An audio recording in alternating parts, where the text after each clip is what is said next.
Good evening, members of the World Health Assembly Board, and thank you for the opportunity to present today.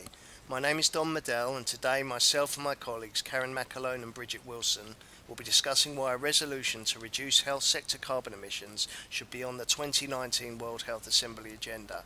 I'll begin by discussing the impact of carbon emissions on climate change and health outcomes, and then we'll discuss how the health sector is contributing to emissions, and finally we will describe proposed resolutions and the specific strategies to achieve these.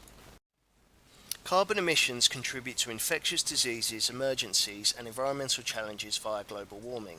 If climate change is left unchallenged, the WHO estimate that 5 million additional deaths will occur between 2030 and 2050, and developing nations will bear the greatest burden. Malaria is a major threat to health, especially in developing nations. The number of cases estimated by the WHO in 2012 was broad, between 200 and 500 million, with deaths estimated at around 1 million. Dengue fever is estimated to cause 15,000 deaths every year in approximately 100 countries. Around 2 million people per year die from diarrhea, and 80% of these are children under 5. Global warming contributes to these diseases through increases in rainfall, humidity, and temperature, which result in contaminated water supplies and mosquito breeding grounds. Climate change also contributes to natural disasters, leading to loss of life, damage to personal property, and disruption to health infrastructure and services. In addition, damage to food and water supplies leads to malnutrition, which worsen health outcomes. Droughts and heat wave cause dangerous fires. The long-term impact of these emergencies is hard to truly quantify.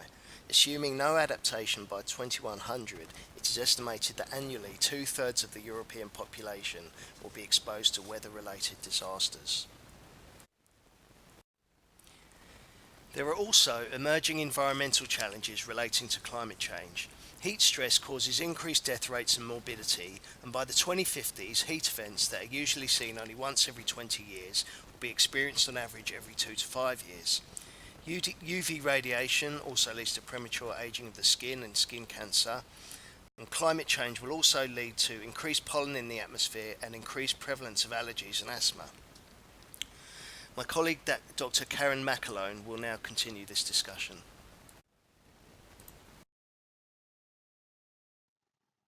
Thank you, Dr. Medell. The health sector makes a significant contribution to carbon emissions through a variety of mechanisms, including energy use, transportation, the manufacture of goods, waste disposal, and building construction. Until recently, there has been minimal data available on the exact contribution of the health sector to carbon emissions. High-income countries are now starting to measure and report emissions. The National Health Service, which is the largest public organisation in England, has calculated their emissions at more than 18 million tonnes of carbon dioxide annually. This makes up 25% of total public sector emissions and 3.2% of total emissions. For low and middle income countries, some information is available through proxy measures, such as energy use and healthcare expenditure. The healthcare sector in Brazil uses approximately 10% of the country's energy, but data specifically on emissions is not available. So what has been achieved so far? Climate change and health was on the agenda at the 51st World Health Assembly in 1998 and the 61st Assembly in 2008. The focus at these assemblies was on improving healthcare resiliency to the effects of climate change, encouraging cross-sector and cross-country collaboration, particularly to support low and middle-income nations and vulnerable island states, and strengthening capacity for monitoring and research. The World Health Organization also held global health conferences on health and climate in 2014, 2016, and 2018. The most recent conference continued the themes of the World Health Assembly, as well as producing country profiles of vulnerabilities and options for adaptation. The focus has therefore mainly been on adaptation and resiliency so far. There are several smaller scale initiatives which aim to reduce healthcare emissions, including work done by the Health Promoting Hospitals Network in Europe and the Healthcare Without Harm organisation. However, global efforts are currently disjointed and require buy-in from management and staff, as well as funding. So why should healthcare emissions be on the agenda for the World Health Assembly 2019? In addition to adaptation of healthcare systems, an increasing focus needs to be given to reducing emissions. Without effective mitigation measures, climate change threatens the progress we have made in global health to date, including the Sustainable Development Goals. The current national targets set under the Paris Agreement will be insufficient to adequately curb global warming, so the health sector needs to contribute in a meaningful way to global efforts to reduce emissions. This also offers an opportunity for the health sector to be a leader in the public sector and to continue efforts to reduce inequities within and between populations. I will now hand over to Dr. Wilson to discuss our resolutions.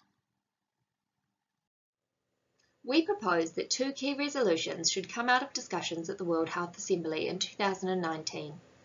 Firstly, we would aim for all Member States to be able to accurately measure and report on their health sector carbon emissions by 2023.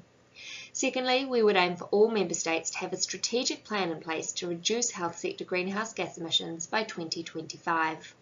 Strategic plans should be developed around a concrete and measurable reduction target. Individual targets should reflect the unique economic circumstances and emission profile of each Member State. However, they should be ambitious and contribute in a meaningful way to their country's nationally determined contribution outlined under the United Nations Paris Accord.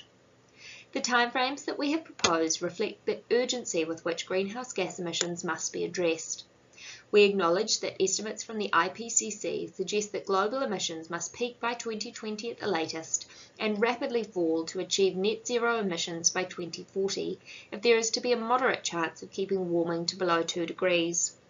However, we do not see it as realistic to include these goals within the World Health Assembly resolution, given that currently there are so few countries that have analysed their health sector emissions, and therefore a stepwise approach needs to be taken. There are many options to reduce health sector greenhouse gas emissions. Importantly, many mitigation actions also produce health and economic co-benefits. Analysis to date has shown significant variation in the emission profile between healthcare sectors. It is therefore vital that each Member State first quantify their emissions to allow reduction strategies to be targeted appropriately. Broadly, solutions can focus around several key areas. Firstly, improving energy efficiency and sustainable building designs are key mechanisms to reduce health sector emissions. Case studies from a range of low, middle and high-income countries suggest that energy savings of between 20 and 54% can be achieved through maximising the energy efficiency of healthcare infrastructure. Investment in renewable energy also presents an important opportunity and is especially relevant in low-income countries or isolated communities where current energy infrastructure is lacking. Promoting the use of public and active transports for staff and patients, as well as telehealth initiatives, all reduce emissions from transport.